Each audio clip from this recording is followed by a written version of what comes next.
Quelle que soit l'usine, les témoignages des travailleurs se rejoignent. Conditions de travail difficiles, heures supplémentaires, rentabilité, productivité, pression. Les entreprises refusent tout accès à la presse et finalement pour pénétrer dans une usine de confection, il aura fallu ruser, se faire passer pour des acheteurs munis de cartes de visite et d'appareils amateurs. L'entreprise olympique qui consent à nous recevoir n'est certainement pas l'usine où règnent les pires conditions de travail. Dépendante du groupe leader taïwanais Texma, l'usine occupe 1300 personnes. Le patron taïwanais connaît la Belgique, il est venu s'y former avec du personnel sur des machines textiles de l'entreprise Picanol à Ypres. Peut-être est-ce le souvenir ému qu'il garde du chocolat belge qu'il a décidé à nous ouvrir ses portes.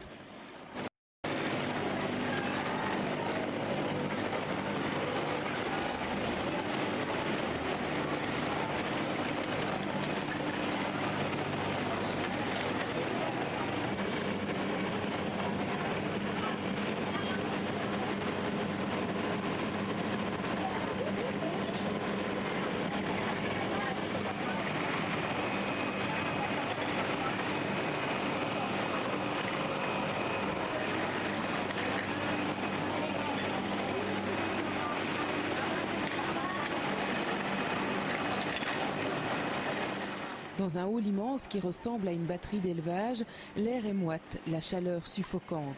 Entre le perpétuel bourdonnement des machines et la poussière en suspension, plus d'1 millier d'ouvrières travaillent, osant à peine lever le nez de leurs machines.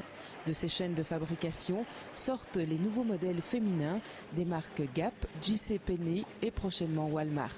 Les ouvrières travaillent 40 heures semaine, sans compter les heures supplémentaires qui, depuis le début de la crise monétaire, ont diminué. Elles gagnent 1096 600 roupias par mois, environ 73 €, et suivant l'ancienneté sont augmentées jusqu'à 20 000 roupias, un peu plus d'1 euro.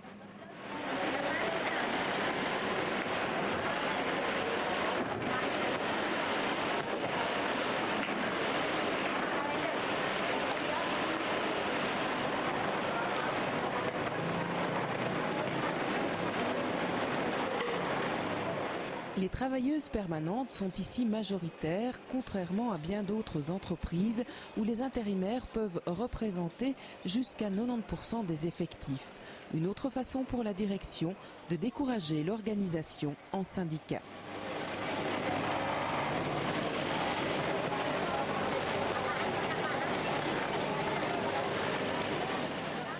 Blijkbaar is tussen bedrijven onderling een overeenkomst. Ik denk niet dat het een geschreven overeenkomst is, dat ze werknemers met een kort contract uitwisselen. Dat maakt dus dat men het ene korte contract na het andere korte contract aan werknemers kan geven en dat die zich eigenlijk daar niet kunnen tegen verzetten. Imaginez-vous une agence intérim qui fournit une grande partie des travailleurs d'une usine, donc le système est quand même relativement important et ouvre la porte à plein d'abus. Comment voulez-vous, notamment par exemple, organiser des travailleurs dans un syndicat si ces travailleurs ne savent pas si dans 3 mois, dans 4 mois, dans 6 mois, ils seront toujours dans l'usine? Comment voulez-vous organiser des travailleurs qui ne touchent pas le même salaire que les autres, etc., etc. Donc ça pose toute une série de problèmes pour le travailleur et évidemment qui se répercutent sur sa vie privée, précarisation du travail, précarisation de la vie en général. À 1 heure du centre de Jakarta, dans un labyrinthe de ruelles presque paisibles, se trouve une des antennes du syndicat Gartex. C'est ici, à la tombée de la nuit, après leur journée de travail, loin des portes de l'usine, que quelques ouvrières acceptent de témoigner. La démarche est courageuse car les pressions sont nombreuses et le risque de licenciement plus qu'une simple menace. Ces femmes travaillent pour Pity Elok, une entreprise qui fabrique des soutiens-gorge exportés aux États-Unis, en Espagne, en France et en Belgique. Aldi est l'un des clients de l'usine. Originaire du centre de Java, Tati a 27 ans et 2 enfants. Elle prend son poste à 8 heures du matin depuis 9 ans à Pity Elok et gagne 1 100 000 roupias, 73 € par mois, à peine de quoi couvrir les besoins élémentaires de sa famille. Sistem kontraknya gini, Bu. Jadi pertama kali kita masuk, kita diuji coba dulu ya hasil kerja kita kayak gimana selama 1 bulan. Kalau hasil kerjanya itu bagus, memenuhi standar itu diperpanjang jadi 3 bulan. Sudah 3 bulan dirumahkan dulu. Kalau itu ntar perusahaan mungkin mau butuh kita lagi, dipanggil, diperpanjang jadi 9 bulan. Habis itu dirumahkan lagi, berulang dari awal. Sebenarnya kalau saya pribadi itu ya, maksudnya kurang setuju gitu. Cuman ya bagaimana lagi, itu kan udah ada peraturan dari pemerintah sendiri gitu. Sebenarnya kurang menguntungkan gitu ya bagi kita. Cuman perusahaan sendiri kan ngikutin peraturan pemerintah yang mendukung buat kebijakan seperti ini. So we develop this kind of leaflet to make awareness. Warsiti, 41 ans, est veuve et mère de 3 enfants. Elle a commencé à travailler à l'âge de 25 ans et en est à sa 3e entreprise. Les conditions de travail y sont dures, mais comme elle l'affirme, à son âge, difficile de trouver mieux. Ada mogok kerja kan Bu ya beberapa bulan terakhir, itu mau nanya alasannya kenapa?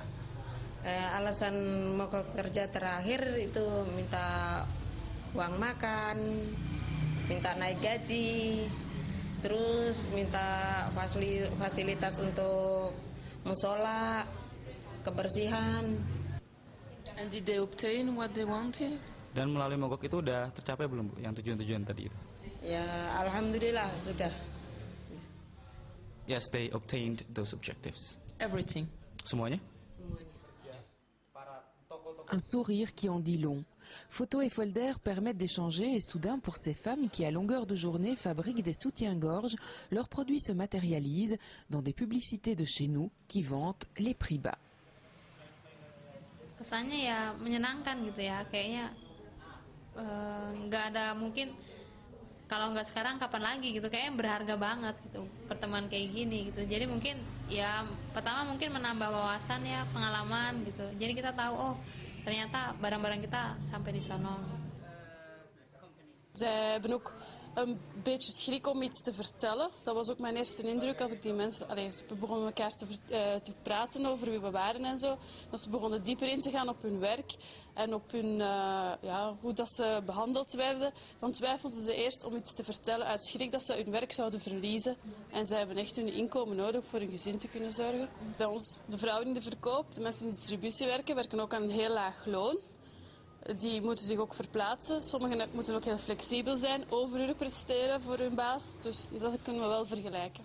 Dan zouden wij een solidariteit moeten creëren. Dat moeten we zeker creëren. Zeker dat we voor elkaar kunnen opkomen en dat we op een gelijk niveau komen. Je zult nooit meer een BH bekijken zoals je deed in de winkel? Nee, ik zal nooit geen BH bij Aldi meer bekijken zoals ik ervoor deed. En ik zal als ik kleding koop nu wel eens nadenken in welke omstandigheden dat gemaakt wordt. En het klinkt misschien cru, maar soms wordt er gezegd dat de immigranten in België van ons profiteren. Maar als je ziet in welke omstandigheden dat mensen hier leven, moeten werken, die maken onze kleding die wij elke dag aandoen, dan noem ik dat ook wel dat wij een stukje profiteren op een andere manier van hun. Die lage prijzen zijn wel duur betaald. Die zijn heel duur betaald.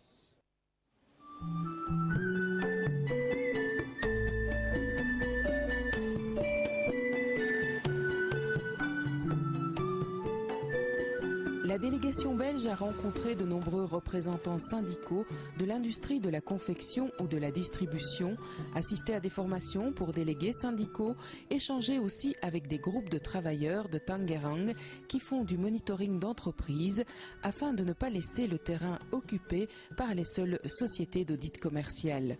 Le monitoring devient alors un véritable outil de dialogue social.